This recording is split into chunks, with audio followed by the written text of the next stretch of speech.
Hello, everybody, and welcome to another episode of The Creative Heart. This week is our first episode of Buddhafull October. I wish each and every one of you a beautiful October, and it is my joy to celebrate my birthday this month. And I am getting into my very first presentation of Buddhafull October, and we are going to be doing this every year. So what have I got ready for you today in this very first class? I want to just show you I've got two of these canvases ready to rock and roll. They are 20 by 30 inches, and I'm going to be doing two Buddhas on these canvases. This one is still in plastic, and I've got my first one on my canvas ready to roll. I've got my little wedges in there to begin to stretch my canvas, and I'm going to begin to play on this month. Besides the fact that it's Buddhafull October, it is also, time for me to get a lot of material together for my exhibitions in my art garden gallery that I'm part of. So I'm really happy because I sold all of my Buddhas during my recent art exhibition, except for this one. I kept it for a purpose because it's hanging in my house. I'm not done with it yet. It is a completed painting, but I do love it. It is a personal breakthrough in my personal art journey, so I like to celebrate that by enjoying this painting. So today's class is going to be all about balance and proportion, and I want to just share some secrets with you guys of having the correct proportions and balance in your drawing or your underpainting for your Buddha will ensure success later on.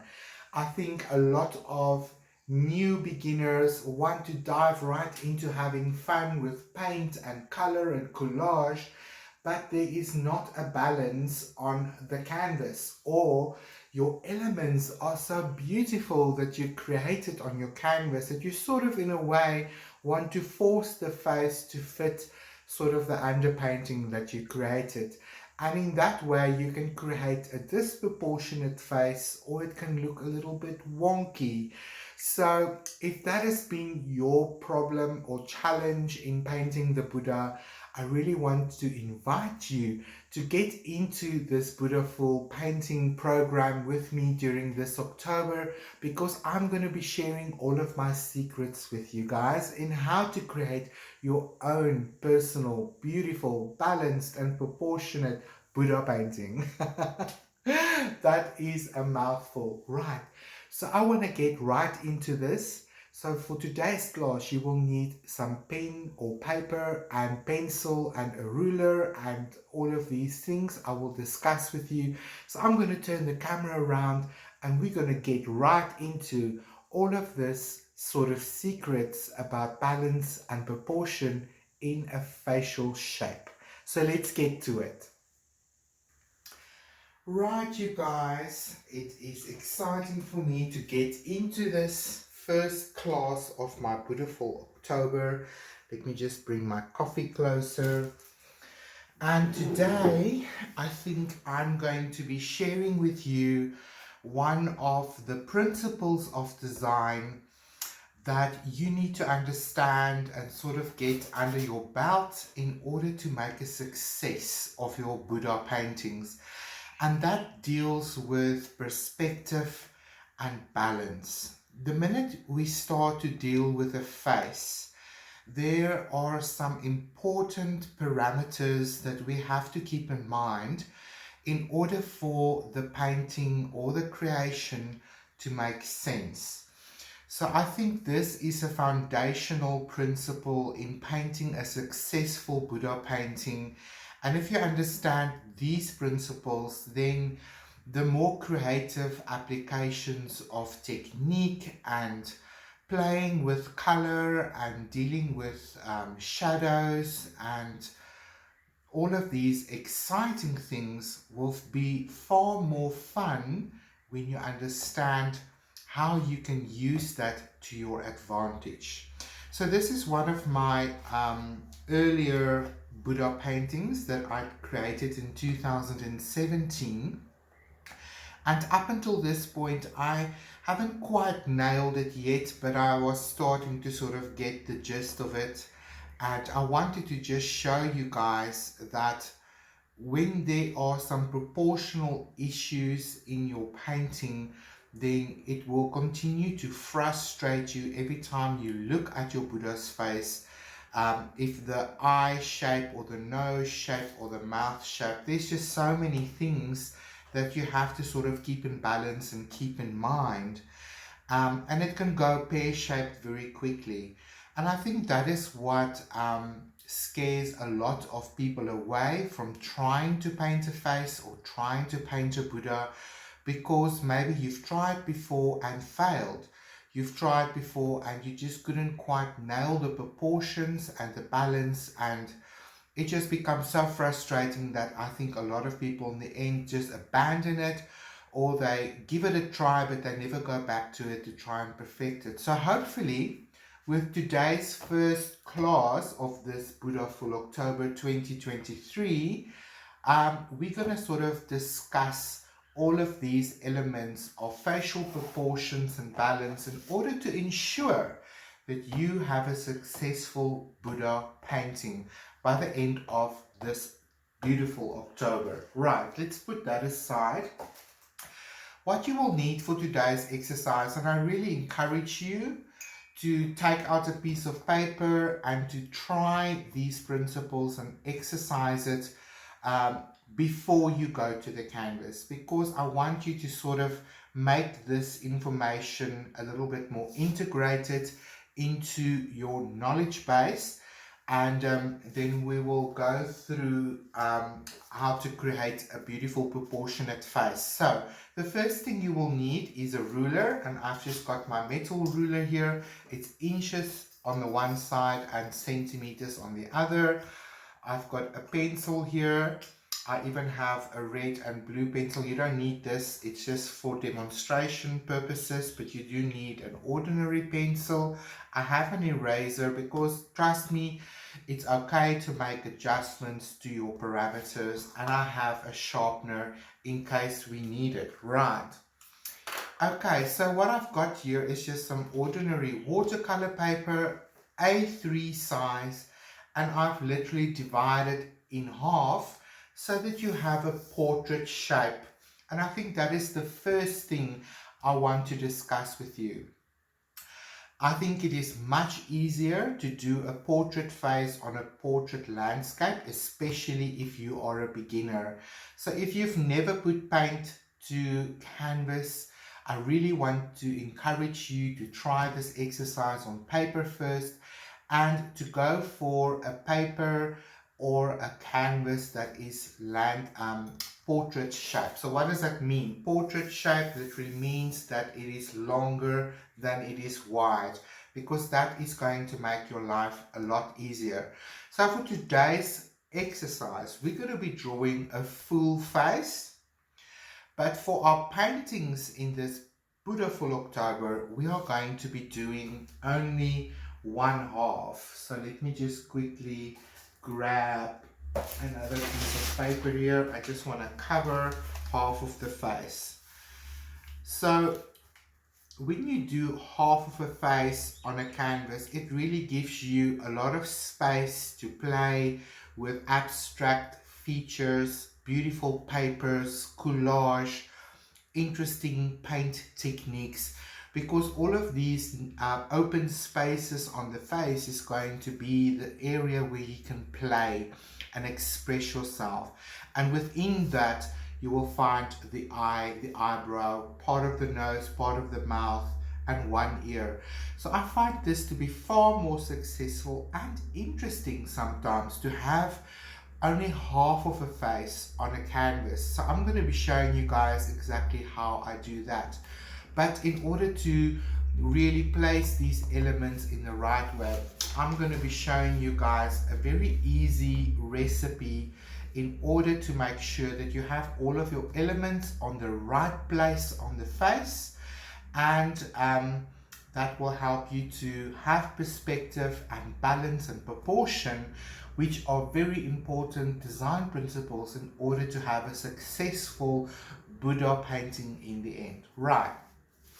So let's start with this blank piece of paper. This is going to be our guide. I'm going to show you step by step how I'm going to get here by using my tools. Now the first thing I have here is just an ordinary dessert bowl. I figured out that this is sort of the size of the circle I want. You can obviously use a compass as well. That's far more professional, but I do like to keep this beginner friendly. And if you don't have a compass, you can always use a lid or a bowl or a plate or whatever you have to give you a beautiful circular shape that fits nicely onto your paper. Now, this piece of paper, I found this bowl to be the perfect shape for me. And the very first thing that you're going to do is you're going to just find the top half of your page. Maybe not all the way at the edge, just leave a little bit of space and just make sure that you have equal spaces on both sides of your circle so that you know this is perfectly centered.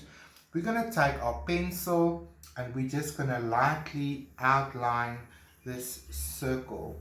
Now when you go to the canvas, you're obviously going to find a bigger container or a bigger circle, or you can just roughly draw it out until you are happy. Remember, this is just a guide to get us started, so we can put the bowl aside.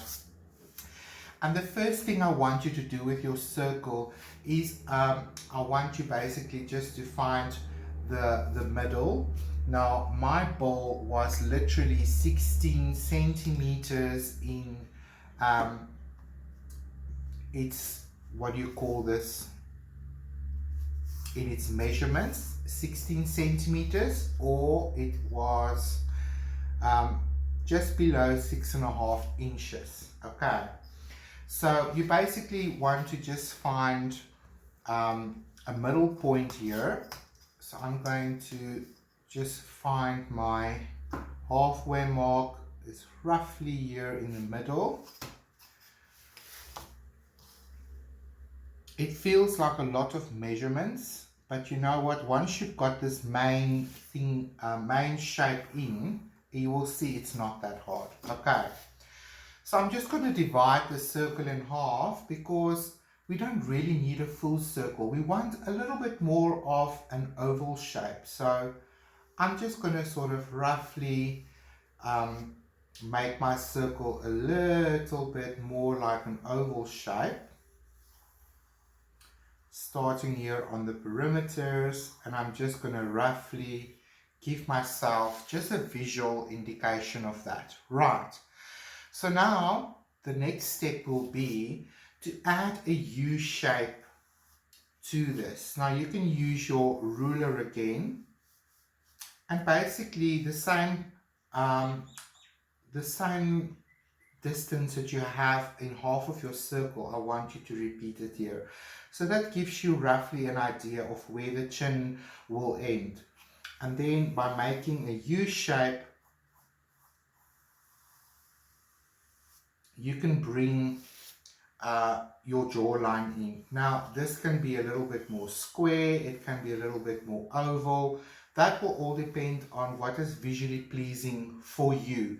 There is no right or wrong, so let's just get a rough shape in, and you can always remove any of the lines that you find distracting, that you don't want to see. Right, so now you already have your head space and you have your jaw space, and that already looks very proportionate and a lot of fun, right? So now I want you to measure the entire sort of head from the top of your circle all the way down to your jawline. And in this case, I see by me it is about 25.5 centimeters. And for you that work in different measurements, this is about 10 inches. Okay, so now I want you to divide this amount that you have here in half. So the half of 10 inches is about 5 inches. Make a mark, and then I want you to just draw a horizontal line onto the face. Okay, and then I want you to measure from that line all the way to the chin and make it half again. So that is 5 inches. So 2.5 inches is another halfway line, and I will explain to you now. Okay, and then I want you to use this 2.5 inches and divide it again. So that's roughly 1 3/4, give or take, plus minus. My math is not very good. I'm not going to sit here with a calculator, so I'm just guessing visually. But you know, those are the measurements that you're looking for. So here is the recipe for you. The entire shape of your head divided in half. That will give you the space where we are going to place the eyes. The lower half of the face you divide again by half, and that's going to give you where the nose will end. And then this part between the end of the nose and the chin, that will basically give you the dividing line for the mouth. So you will see a lot of the facial features are really positioned in the lower half of your drawing, and I find that beginners tend to begin too high on the face. By placing the eyes and the nose too high, you have this very big jaw at the bottom and a very narrow forehead, which looks disproportionate. So these ratios are naturally found on the face. It is good to look at yourself in the mirror and look at where all of these elements begin and end, and you will see that this is sort of a foolproof way to get into it. So I want you to do these measurements on your paper, and when we come back, we're going to start adding our elements like our eyes, our nose, and our mouth.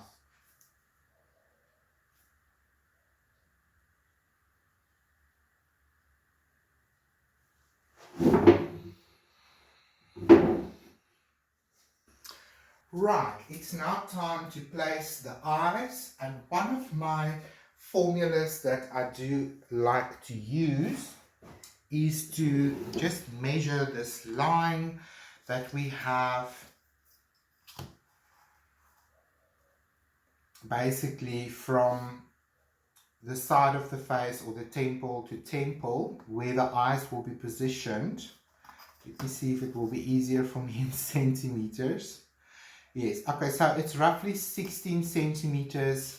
So what you want to do is you want to divide your length that you have here by 5. So it's 16 centimeters. Let's make it a little bit more.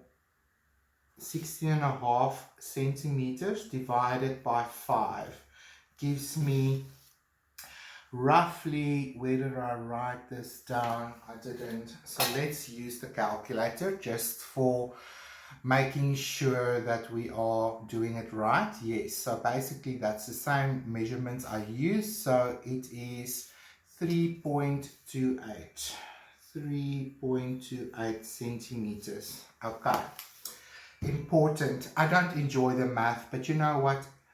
Sometimes math does help with proportion and balance. So then I want you to mark this line where the eyes will be, and I want you to measure out this distance of 3.28 centimeters and make these little marks on your line, and it will all begin to make sense to you just now.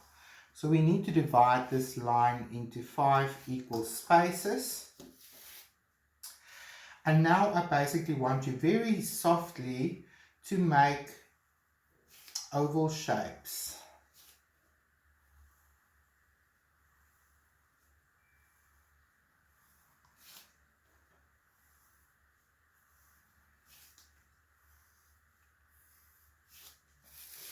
So it looks like I'm giving my Buddha 5 eyes, but you know, that's exactly the measurement of this region in your face.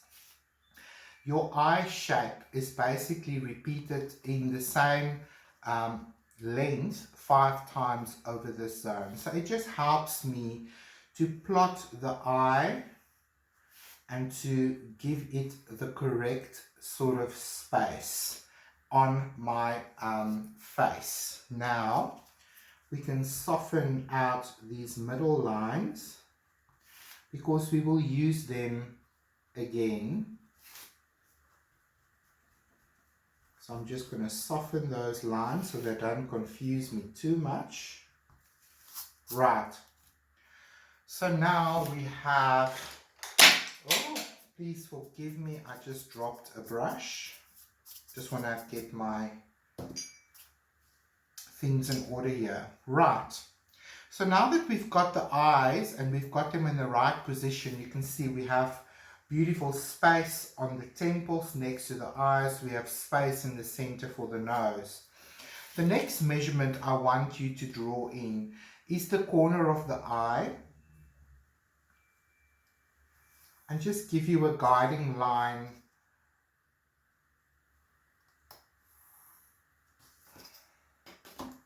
from the corner of the eye to the corner of the eye. So that will basically give you the position of the nose, because your nose will be in proportion with the rest of your face. So this is basically in the middle where the rounding of your nose will end, and you can sort of make a little scoop or a U shape and then just bring it around and bring it around, and that will basically give you your nostrils, which will be darker.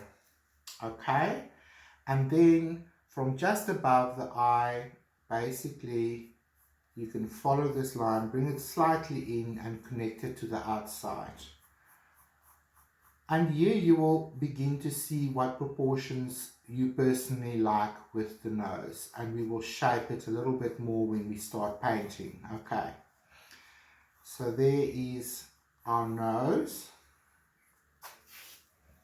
Right, the next thing we want to do is to basically plot in the mouth. Now the exciting thing about the mouth is that it also relates to your facial features. So basically in the middle of your eyes, those little almond shapes, I want you to draw a circle, and then in the center of the iris,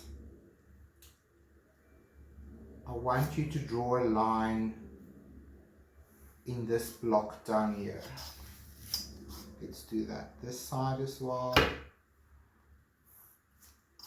Right, so that will basically give me the width of my mouth, and I'm going to do a little bow from the center of the shape outwards. So that's basically the bottom part of the top lip. Sorry, I'm looking for the words. And then mirroring this little U shape, you can decide how big you want to make the lips. I'm just going to draw in that and then basically connect it to that corner. So again, that's just a rough line. It's just to get the shape of the mouth in the right place. And then basically I like to sort of just give myself a little bit of a dome, and I bring it out connecting like that.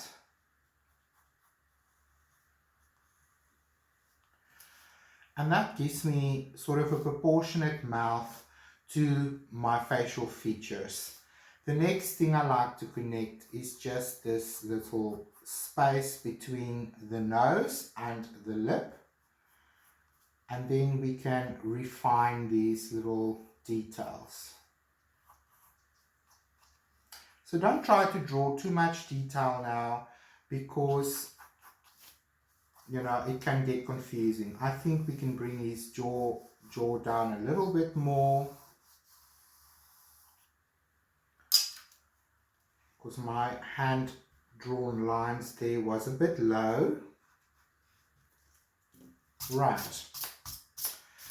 So now we can go to the eyebrows, and the eyebrows basically helps us to bring balance and proportion to this top part of the eye.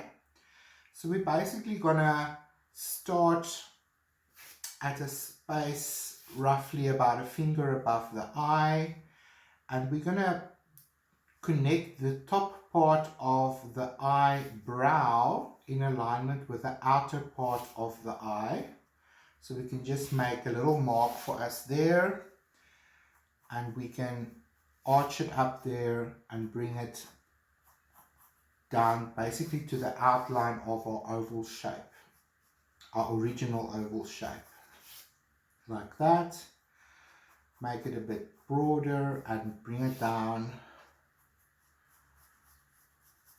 like so. So that gives us our eyebrows, and again you can play with the shape until you're happy with that shape, if we just want to place these elements. Now for our third eye, or if you want a space on the forehead to indicate maybe the third eye, I like to place it in the center of the forehead, and that gives us a very nice visual triangle on the face like that.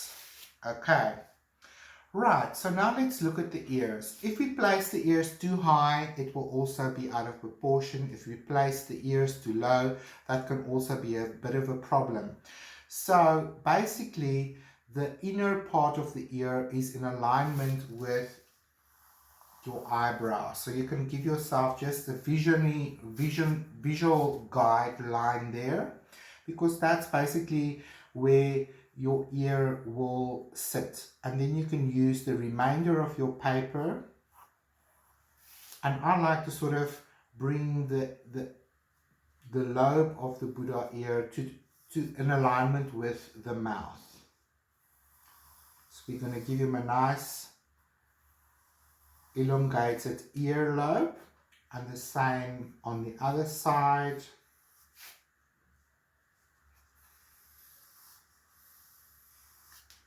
That looks good. Okay, and then we can draw in the inner line, which basically mirrors the shape of the ear, and then just beneath, in alignment with the bottom part of the eye, you can basically bring out your, I don't know what to call that part of the ear. Oh my word. Right, so that gives us a very nice ear shape. And because everything is relating to each other proportionately, even if it's not a real person, you will begin to see that this makes sense to paint, because we have balance and proportion. Now for the neck and the shoulders, basically where the earlobe then comes into the jawline, you will bring a line down, going slightly outwards, and take it to the edge of the paper. And that gives you basically just the position of your neck and shoulders. So we have a lot of balance and proportion working here in our favor. Now we can place the hairline, and I sort of also like to just use a little bit of a dome shape like that for the hairline that comes down and then into the recession line and down to pass the eyebrows till about, I think, midway with the ear little thingy-majig. And we have a bit of a recession line on this side as well. It just looks more normal or human looking. And again, we can bring down the sideburn to a bit halfway into this earlobe kind of thingy. And now we have a placement for the hairline, which is really nice. So that gives us enough space on the forehead to have a lot of place to play with. And then the next thing is you can just use circular shapes to sort of indicate those beautiful knots that we see in the Buddha. And as you come down, just sort of make the circles a little bit smaller to indicate that it's moving down like that. And then you can just use the middle zones between these circles to place more of your hair knots, filling in those spaces. Again, don't draw too much detail, but we do want some. And then from that third row out, I like to sort of use half moons shapes in order to indicate the hair as we go up. So I don't complete the circle all the way, because now we're beginning to see that silhouette. And there we go. We basically have an outline of a face that is proportionate and balanced, and I think will give us a beautiful Buddha painting. Now you can decide in the end whether you want the eyes open or you want the eyes closed. I personally do like the meditative half open, half closed. And for that, I basically just draw in just a little bit of a, what do you call this, a S shape.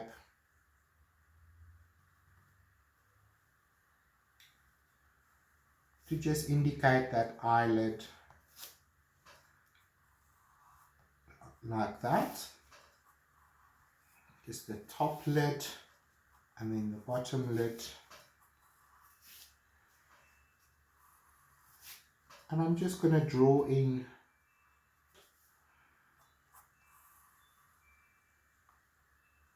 the actual Buddha face here now, so that you guys can see what the proportion looks like.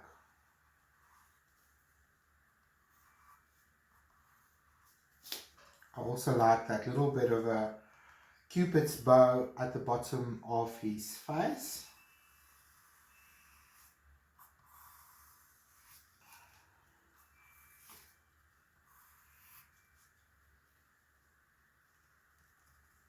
So here you have the opportunity to make changes to your lines until you are happy with it.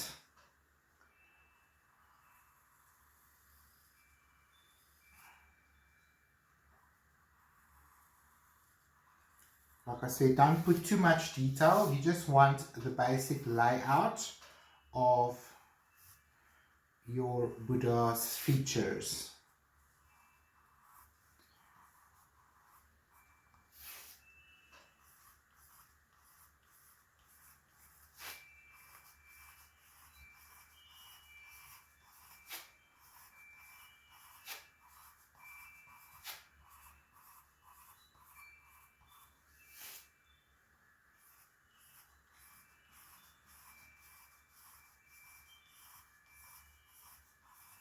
And then when you've got this down, I mean, you can manipulate this and change this to your heart's content until you are happy with what you want to portray or capture in your facial expressions of your Buddha, until you are happy with that. So here we go.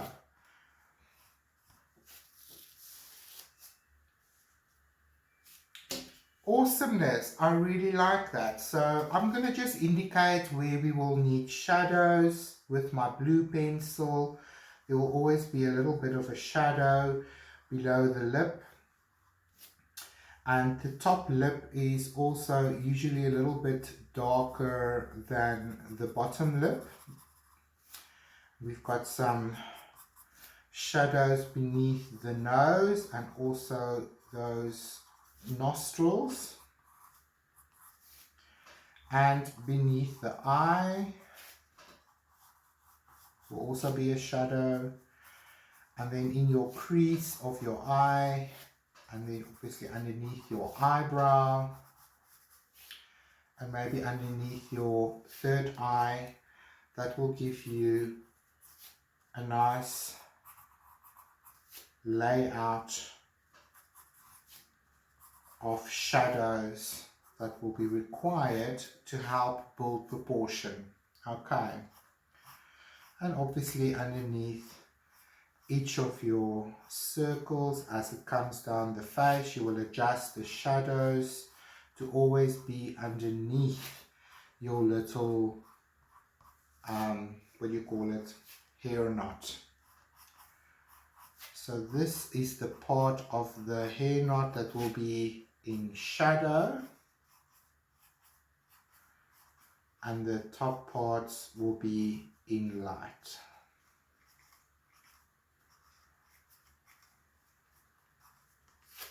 You get the gist of this. That's where you're going to put your shadows. Alrighty then.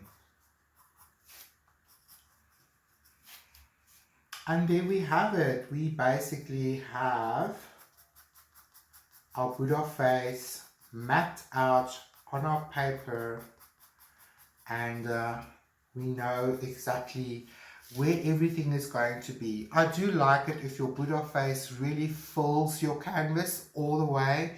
It really draws the viewer in. Otherwise there's too much space in the background that you need to fill with something that makes sense. So our main focus is the Buddha, and we want to have fun with its facial features. The background is really the last part of it that we will worry about. So I really hope that this is helpful. So to recap, we basically have a circular shape that we sort of make a little bit more almond shaped. We fill in with another repetition or a U shape at the bottom to indicate the jawline. Then we measure the top to the bottom and we find the halfway line. That is in the middle of the eyes. So we form the eyes around that middle line. The middle of that middle line is the end of the nose, and the middle of that middle is the middle of the mouth. So you keep dividing each section as you go down. That gives you the width then by dividing this line into 5 equal parts, and you draw the shapes in, then you know exactly where to place the eyes, and then your nose will be in the center of your 2 eyes where these 2 lines connect. It gives you the end of your nostrils and where that line ends.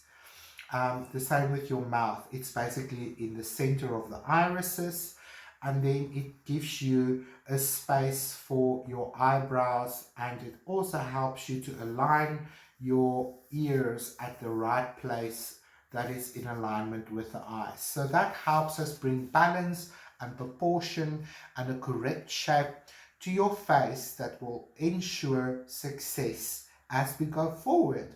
So I will share with you guys what we're going to do next.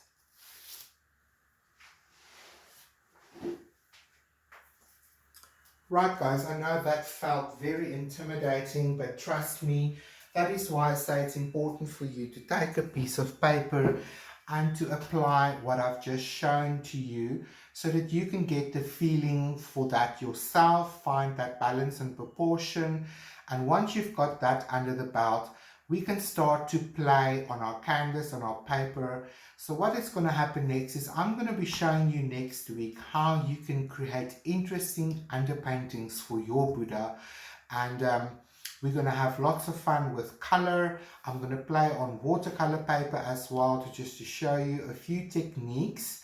And then I hope that some of that will inspire you to try either on your canvas or first on watercolor paper. The reason why I like watercolor paper is just it's thicker and it can handle water, and it probably could handle any medium that you throw at it.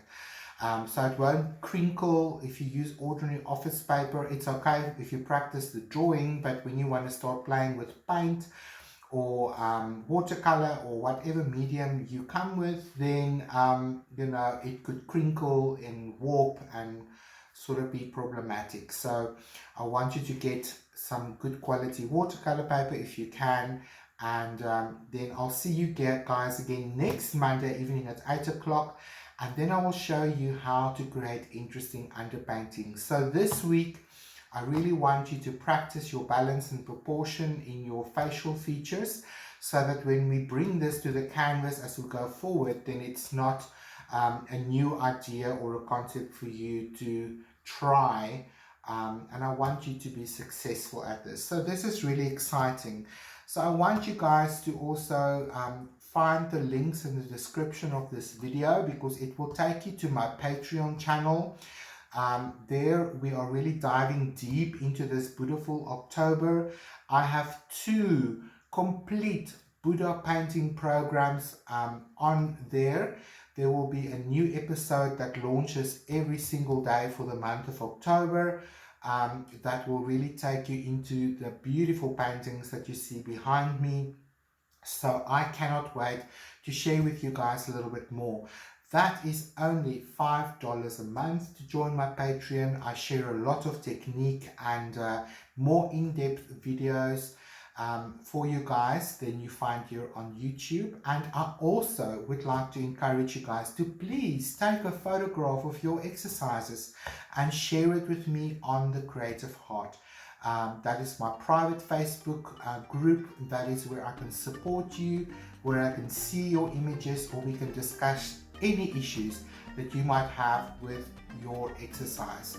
So do share your exercise with me there, and I'm looking forward to see how you will draw your Buddha face. Thank you so much guys for tuning in tonight. It has really been my privilege and honor to take you into this Buddhafull October, and I cannot wait to begin to play with beautiful color. And I'll see you guys next week, Monday night at 8 o'clock for the next premiere. Bye bye for now.